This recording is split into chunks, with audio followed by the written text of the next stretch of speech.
I woke up the next morning with the pale light of dawn seeping through the heavy drapes. Every part of my body ached, but the worst of the pain throbbed between my legs, a cruel reminder of the previous night's horrors. As I tried to shift on the bed, a wave of nausea swept over me and I closed my eyes, willing myself to stay calm. The room was eerily silent, the kind of quiet that came after a storm.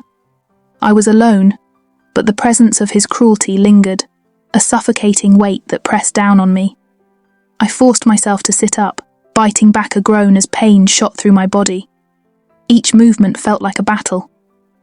Slowly I swung my legs over the side of the bed and stood up, wobbling slightly. The room spun for a moment, but I steadied myself, taking deep breaths. I glanced at the large wedding picture on the wall, my face staring back at me with that forced smile. It felt like a mockery, a reminder of the life I was now trapped in. I made my way to the bathroom, each step a painful reminder of my predicament. When I reached the sink, I looked at my reflection in the mirror. My face was pale, and my eyes were red-rimmed from the tears I had cried. A bruise was forming on my cheek where he had slapped me, a dark blotch on my skin that seemed to pulse with my heartbeat. I turned on the tap and splashed cold water on my face, hoping to wash away the remnants of the night. The cool water offered a brief respite, but it couldn't erase the pain or the memories. I knew I had to be strong and had to find a way to endure this nightmare. I slipped into the bathroom and took a hot shower, letting the water wash away the tension and pain. After drying off, I went into the closet to find something comfortable to wear. The only clothes available were elegant outfits, all too big and far from what I needed right now. Frustrated, I opted for one of the many robes. When I returned to the bedroom, the old woman was waiting for me. Her eyes flicked to the bruise on my cheek, but she said nothing about it. Instead, she greeted me with a curt, "Good morning, Mrs. Anderson." I didn't reply. "Mr. Anderson is waiting for you downstairs for breakfast," she added, her voice steady but devoid of warmth. I stared at her, my emotions a turbulent mix of anger and hopelessness. "I'm not hungry," I replied, my voice hoarse and unsteady. She hesitated for a moment, her expression unreadable. "He expects you downstairs," she said finally. "It's best not to keep him waiting." Her words hung in the air, a reminder of the precarious position I was in. I took a deep breath, summoning the strength to face another confrontation. The old woman's reminder left a bitter taste in my mouth, but I knew she was right. Defiance would only bring more pain. I took a deep breath, trying to steady myself, and nodded reluctantly. "Fine," I muttered, my voice barely above a whisper. She led me down the staircase, each step echoing ominously in the silent house. As we reached the dining room, I steeled myself for what lay ahead. He sat at the head of a long, polished table, a large iPad in hand. He looked up as we entered, his cold eyes locking onto mine. I forced myself to walk toward him, my legs feeling like lead. The old woman gestured for me to sit, and I complied, lowering myself into a chair opposite him. "Good morning, my dear wife. I trust you slept well," he said smoothly, his voice dripping with false warmth. I didn't respond, keeping my gaze fixed on the table. The sight of him made my skin crawl, and I had to fight the urge to recoil. His expression darkened as he set the iPad aside and rose from his seat. He walked around the table with deliberate slowness, his eyes never leaving mine. When he reached me, he gripped my cheeks hard, forcing my face up to meet his gaze. The pain shot through me, but I refused to flinch. "If I ask you something, you have to reply to me," he hissed, his voice low and menacing. "Now answer me." "I slept well," I replied tersely, my voice strained from the pain. Satisfied, he released me and returned to his seat, his expression reverting to its earlier calm. "Good," he said, picking up his utensils. "Let's eat." A servant entered, setting a lavish breakfast spread in front of us. The aroma of fresh coffee and pastries filled the room, but I had no appetite.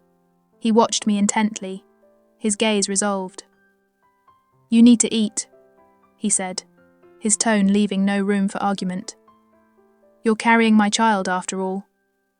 His words sent a wave of revulsion through me. I forced myself to pick up a fork, taking a small bite of fruit. The taste was bland, my senses dulled by the constant fear and tension. He seemed satisfied, returning to his meal with an air of triumph. The silence between us was heavy, filled with unspoken threats and the weight of my predicament. I focused on eating mechanically, each bite a small act of defiance against the control he wielded over me. When breakfast was finally over, he set his utensils down and looked at me with an unsettling intensity. "I have some business to attend to this morning," he said. "You are free to explore the grounds, but remember, there are guards everywhere. Don't even think of doing anything stupid."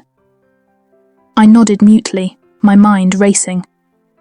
This might be my chance to gather more information, to find a way out.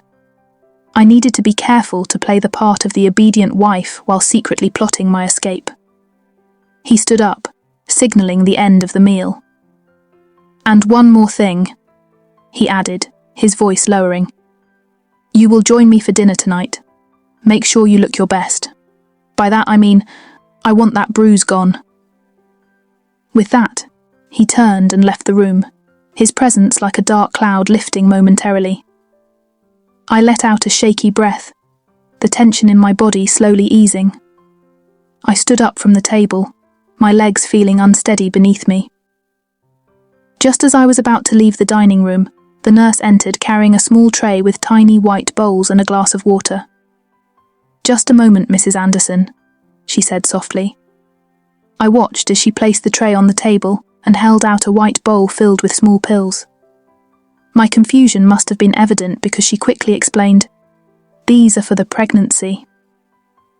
Pregnancy. The word echoed in my mind, bringing a fresh wave of nausea. I took the bowl from her, my fingers trembling slightly. "Why do I need these?" I asked, my voice barely above a whisper. "They're to help with the nausea and to ensure you're getting all the necessary vitamins," she replied, her tone professional but not unkind. I nodded slowly as I picked up the first pill and placed it on my tongue, swallowing it with a sip of water. One by one I took the rest, the cold water washing down the bitter taste. She watched me closely, ensuring I had taken each pill. When I finished, she gave a small nod of approval before leaving. I left the dining room and walked down the hallway. I paused for a moment, staring at the door of the storage room I had used last time to escape. A thought slipped into my mind. If I use this same room to escape again, will I get caught? My musings were interrupted by the sound of a throat clearing behind me. I turned to see the old woman standing there, her expression as unreadable as ever. "Excuse me, Mrs. Anderson," she said, holding out a phone. "Your husband ordered me to return this to you." A small smile spread across my face as I recognized my phone. I snatched the phone from her hand and rushed back to my room, closing the door behind me. Sitting down on the bed, I unlocked the phone, and my brother's contact information popped up immediately. My heart ached with longing and hope as I touched Gabriel's number, desperate to hear his voice and maybe, just maybe, he could just listen to me and believe me. But before I could press call, the phone rang, startling me. The caller ID read husband. My heart sank. I knew it was him. I stared at the screen, my jaw clenched, before flipping the phone face down on the bed. The ringing stopped, but a message notification followed almost immediately. I picked up the phone and opened the message. My eyes widened in horror as I saw a live video feed. Instinctively, I looked around the room and there it was. A camera, its lens staring back at me. I turned my gaze back to the live video and then to the camera, realizing that everything he did to me last night had been recorded. Just as the thought crossed my mind, another message popped up. With trembling hands, I opened it and felt my heart jolt as my worst fears were confirmed. It was a video of us having sex.